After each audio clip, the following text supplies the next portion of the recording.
Sebelum kita mulai perkuliahan pada kali ini, teman-teman jangan lupa untuk klik like, subscribe, dan komen sebagai bukti kehadiran.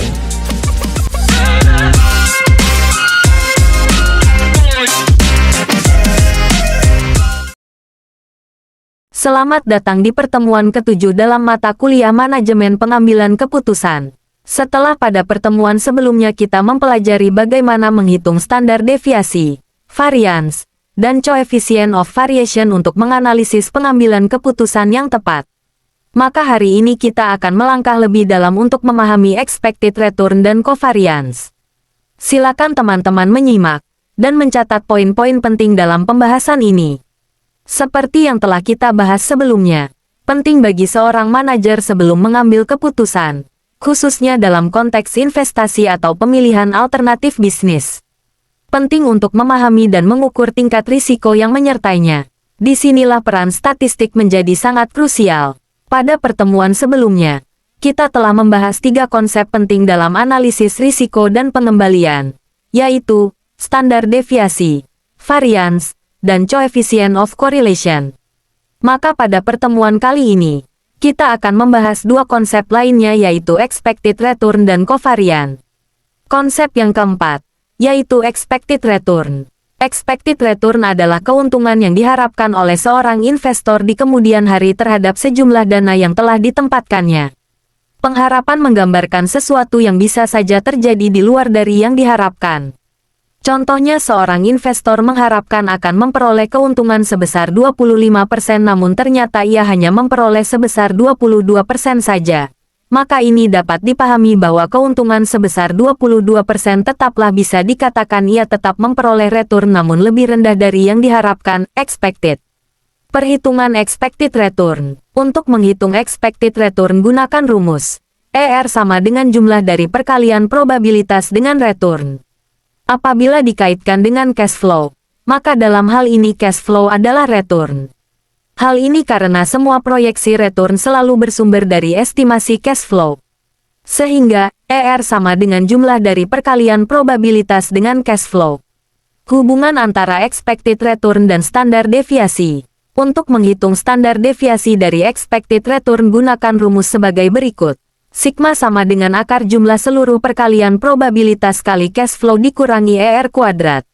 Konsep yang kelima yaitu covariance. Covariance mengukur hubungan antara 2 variabel acak, yakni bagaimana perubahan pada satu variabel diikuti oleh perubahan pada variabel lainnya. Kita bisa bayangkan covariance sebagai indikator arah pergerakan antara 2 variabel. Covariance akan memberitahu kita apakah keduanya bergerak searah, berlawanan arah, atau tidak memiliki hubungan sama sekali. Covariance positif artinya, nilai-nilai dari 2 variabel bergerak ke arah yang sama, yaitu jika satu menurun, yang lainnya juga menurun. Covariance negatif artinya, nilai-nilai dari 2 variabel bergerak ke arah yang berlawanan, yaitu jika satu meningkat, yang lainnya menurun atau jika satu menurun, yang lainnya meningkat. Covariance nol artinya, nilai-nilai dari 2 variabel independen, yaitu pergerakan satu variabel tidak ada hubungannya dengan pergerakan variabel yang lainnya. Dalam konteks pengambilan keputusan, pemahaman terhadap covariance memungkinkan manajer untuk mengurangi ketidakpastian dalam pengambilan keputusan. Dengan mengetahui arah dan kecenderungan hubungan antar variabel, keputusan dapat diambil lebih rasional, sistematis, dan berdasarkan bukti empiris, bukan semata berdasarkan intuisi atau asumsi. Rumus perhitungan covariance yaitu RA dikurangi ERA dikalikan dengan RB dikurangi ERB, dikalikan dengan probabilitas. Selanjutnya, kita akan membahas soal latihan. Soal 3. Seorang analis keuangan di PT Pasifik Agung sedang bertugas untuk menganalisis sekuritas A diperoleh data bahwa untuk memperoleh return sebesar 32% maka probabilitasnya 0,06. Return sebesar 14% maka probabilitasnya 0,66. Return sebesar 0% maka probabilitasnya 0,14 dan return sebesar minus 10% maka probabilitasnya 0,07. Tentukan besarnya keuntungan yang diharapkan. Jawaban. Ingat kembali besarnya keuntungan yang diharapkan atau ER adalah jumlah seluruh perkalian R dengan PR, Sehingga dalam soal ini R sama dengan R1 kali per 1 tambah R2 kali RR tambah R3 kali per 3. Hasilnya adalah 10,46%. Soal 4. Seorang analis keuangan sedang bertugas untuk menganalisis kondisi PT Pasifik Agung dan PT Mulia Indah. Berdasarkan data yang saham kedua perusahaan beserta diperoleh bahwa return probabilitasnya terlihat sebagai berikut. Saat kondisi ekonomi bagus, dengan probabilitas 0,21, maka besaran return PT Pasifik Agung sebesar 12%, sedangkan PT Mulia Indah sebesar 14%. Saat kondisi ekonomi normal, dengan probabilitas 0,15, maka besaran return PT Pasifik Agung sebesar 9%, sedangkan PT Mulia Indah sebesar 10%. Saat kondisi ekonomi buruk, dengan probabilitas 0,22, maka besaran return PT Pasifik Agung sebesar 2%, sedangkan PT Mulia Indah sebesar 4%. Berdasarkan data di atas maka hitunglah expected return dan covariance pada PT Pasifik Agung dan PT Mulia Indah tersebut, dan lakukan analisa terhadap hasil tersebut. Jawaban. Untuk menghitung expected return, gunakan rumus sigma PR dikalikan R. Dalam soal ini expected return PT Pasifik Agung diperoleh sebesar 4,31% atau 0,0431, dan expected return PT Mulia Indah sebesar 5,32% atau 0,0532. Selanjutnya untuk menghitung covariance, gunakan rumus RA1 dikurangi ERA, dikalikan RB1 dikurangi ERB, dikalikan probabilitas 1. Selanjutnya tambahkan dengan RA2 dikurangi ERA, dikalikan RB2 dikurangi ERB, dikalikan probabilitas 2. Selanjutnya tambahkan juga dengan RA3 dikurangi ERA, dikalikan RB3 dikurangi ERB, dikalikan probabilitas 3. Sehingga diperoleh nilai covariance sebesar 0,18%. Soal 5. Tuan Herman seorang pebisnis yang sedang melakukan analisis pada 3 buah usaha bisnis yang akan diakuisisi, diambil alih, di mana informasi probability dan cash flow-nya selama 3 tahun adalah sebagai berikut. Maka berdasarkan data tersebut hitunglah A. Expected return, standard deviasi, dan coefficient of variation. B. Dan berikan keputusan dalam bentuk rekomendasi yang mana usaha yang paling layak untuk dipilih oleh Tuan Herman. Jawaban. Untuk menjawab soal di atas maka terlebih dahulu kita harus menghitung expected return, standard deviasi, dan coefficient of variation. Expected return dapat kita hitung dengan mempergunakan rumus berikut. A. 1. Menghitung expected return masing-masing usaha. Expected return usaha Batako atau X sebesar 15.206.000. Expected return usaha sepatu atau Y sebesar 13.005.000. Dan expected return usaha ternak itik atau Z sebesar 18.700.000. A. 2. Selanjutnya menentukan standar deviasi dari rumus yang telah dibahas sebelumnya, hingga diperoleh nilai standar deviasi usaha X sebesar 16.386.174.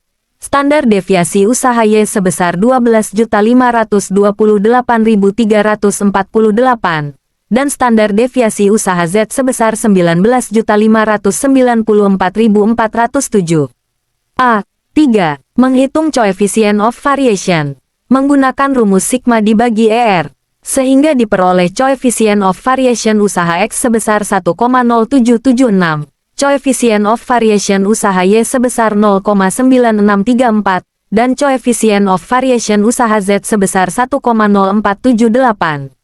B. Rekomendasi. Berdasarkan hitungan di atas maka jika kita mengambil dari sisi expected return maka tentunya kita akan memilih yang tertinggi yaitu usaha ternak itik dengan poin 18.700. Namun jika kita mengambil dari sisi pendekatan standard deviasi dan coefficient of variation maka tentunya adalah angka terkecil yaitu usaha sepatu kulit dengan poin 12.528,348 untuk standard deviasi dan 0,9634 untuk coefficient of variation.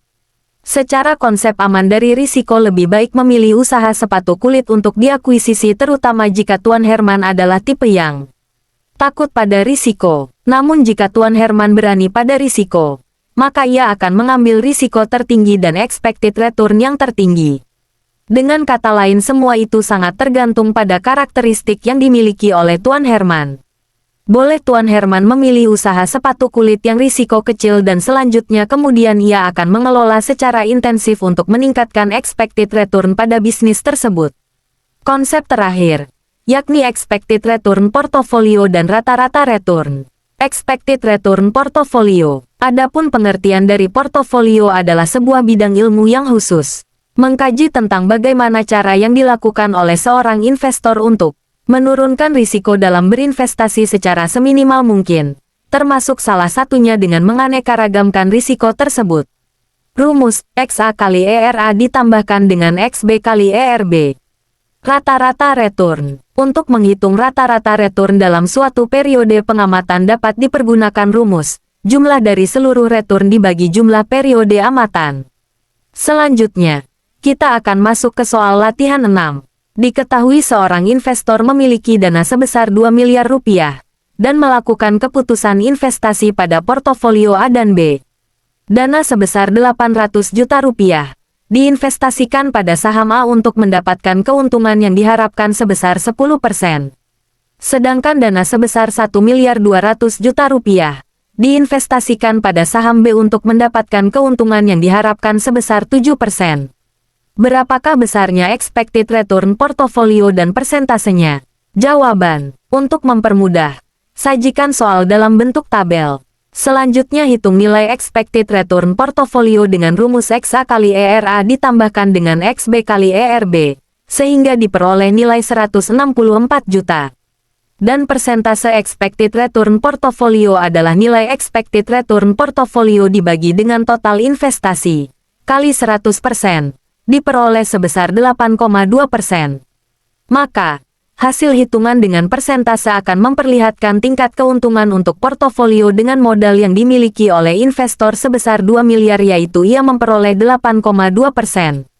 Soal 7. Seorang analisis keuangan ingin mengamati kondisi dan situasi pengembalian dari saham PT Mahakarya Agung selama 4 periode pengamatan.